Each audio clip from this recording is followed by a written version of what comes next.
Hello again, friends. Paul here from Garden Well, Eat Well. Today I want to show you that even though it's getting very late in the year and winter's just around the corner, you should still get out there and plant your garlic.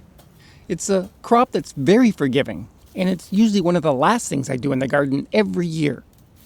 I know that your weather's getting colder and you may have already been hit with some snow, so you're probably thinking you've missed your chance, but not to worry, there's still time. Now, the general rule of thumb is to plant your cloves within a couple weeks before or after your first frost date. For me in Zone 6, that would be around October 20th. So that would mean that I should be planting roughly sometime in October or early November. And that's what I did here for this bed last year. But normally I find that the timing just doesn't work out that way for me. Most years, I end up planting late in November and many times well into December. And it's never an issue. I've always gotten great results. And if your area is warmer than Zone 6, you can even push that into January, especially with our winters not being as cold as they normally have. It's surprising. You may think that planting your garlic this late that the cloves will just sit in the ground and be dormant until spring, but that's not true at all. In fact, by the end of the video, I'm going to show you just how much progress your garlic can make after being planted for only a week at this time of year. First though, let's look at what we have to do to get the cloves ready for planting. Here I've got my harvest that I picked earlier during the summer. These are all a hard-necked variety called Music. It's my favorite. I think I've been growing these for almost 20 years now. I let these cure and dry in my garage for about a month before I cut their stems off. And then I kept the heads stored in a warm and dark part of the house since. Now we want to break them apart and separate all the larger cloves, and those we'll use for planting. Just hold the bulb and with a little pressure on the stem you can push and crack the head apart. If you have trouble, it helps to run your fingernail between the cloves to first break the skin, and then gently pull the cloves apart without damaging them. And they're never uniform in size. You never know what you're going to get until you open the head. Each clove can vary from small to quite large. This is what I mean. A huge difference. These aren't all from the same head, but they are from the same harvest, and if you've had a good crop, then most of the cloves will be medium to large. No matter the size, every clove will grow.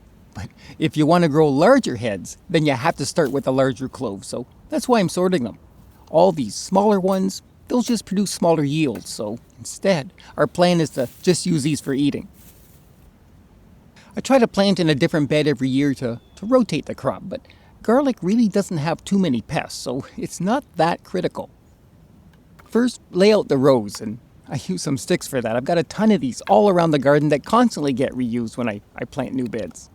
I think it's important to measure how you're laying out your garden so you can properly plan and make use of every square foot. I used to plant them heavily in tight beds where the rows were very close together. In some years I went as close as 6 or even 5 inches. And I'll do these first few rows to show you how they grow like that. Maybe not that narrow though, these will be more like 8 inches. But I switched to planting them in much wider rows, 24 or 30 inches apart. That's my preference now. And it was all because of the problems I had with the weeding. When they're planted so closely, it's fine when they first sprout. You can easily use any weeding tool to work around them to clean it up. But after a few weeks and their leaves get going, it's a lot more difficult. All these little weeds start to pop up and they can start to be a real nuisance if they aren't removed quickly enough. And I can guarantee you'll always end up tearing and damaging the leaves getting in there with a hoe or even using your hands when they're this close. They're very fragile. And that's why I found the wider rows much better, much more manageable. Later in the spring, I'll do another video and show you this in a lot more detail as this bed starts to grow. And what I plant between the rows. Of course, I'm not going to let all this space go to waste. And if you still want to do this high-intensity planting, I'll also show you what you need to do to safely keep it all weed-free. So subscribe now if you haven't already, and you won't be missing that. But now I just want to get everything planted. We're supposed to get hit with some rain and then some cold winter weather later today. It kind of feels like the weather's starting to turn, but right now the ground is still pretty workable. And the only thing I want to do is just loosen it up. I'll use my fork. I'm not turning it or churning it too much. I'm just making it loose enough so I can push the cloves down into it easily. For these rows, I'll run my tape measure between the sticks and lay out the cloves every 6 inches. And if you've never planted garlic before, the pointed end of the clove is always atop, just like when you're planting flower bulbs. The other flatter end has a root scar, and that always faces down. Now just push them all into the soil until they're about 3 or 4 inches deep and cover them up. Some gardeners insist on adding a mulch over the bed after you plant to protect the cloves during the winter.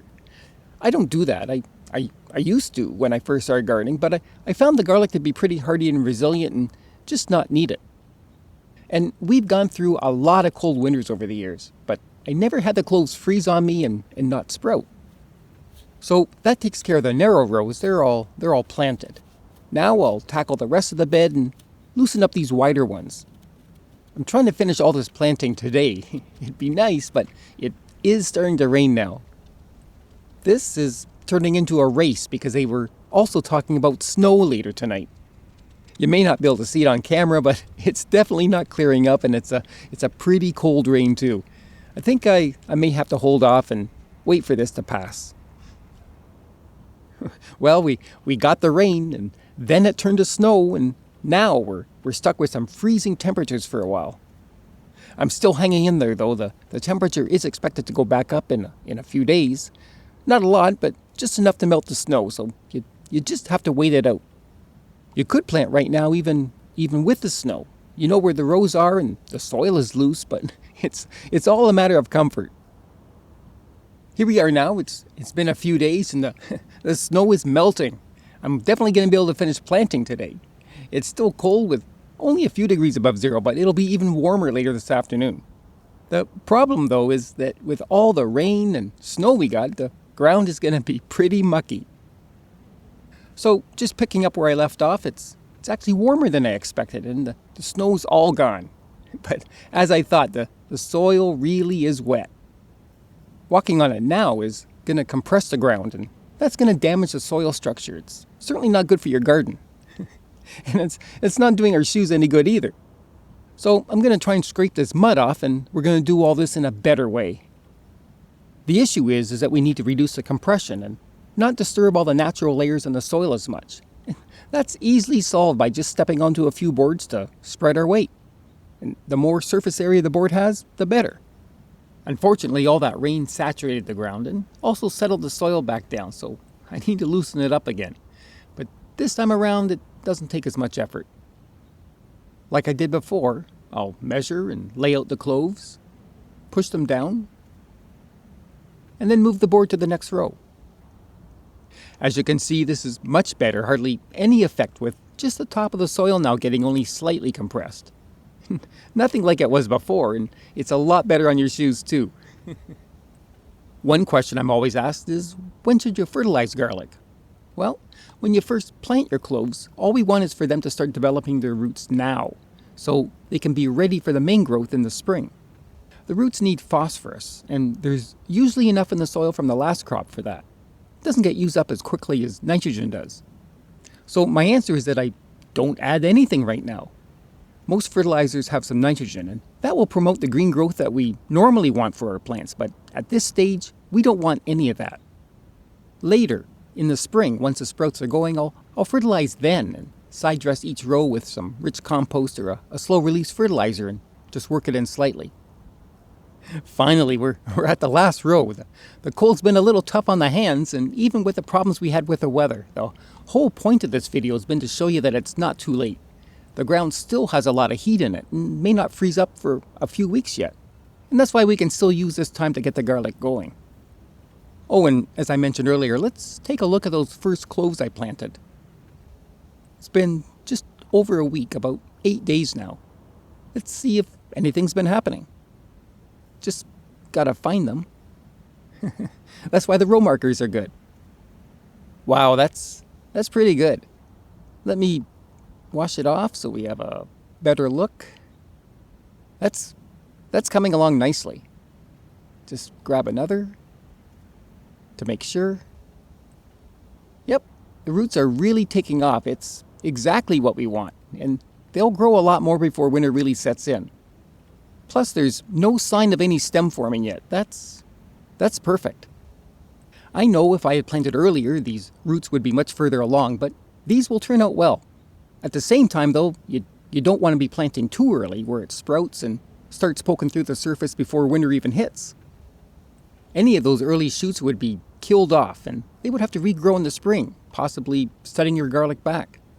That's why, for me, I think planting late is a good practice. At least for garlic. Well, once again, we went through a lot. I hope you found this interesting and learned something new, and see you next time here on Garden Well, Eat Well.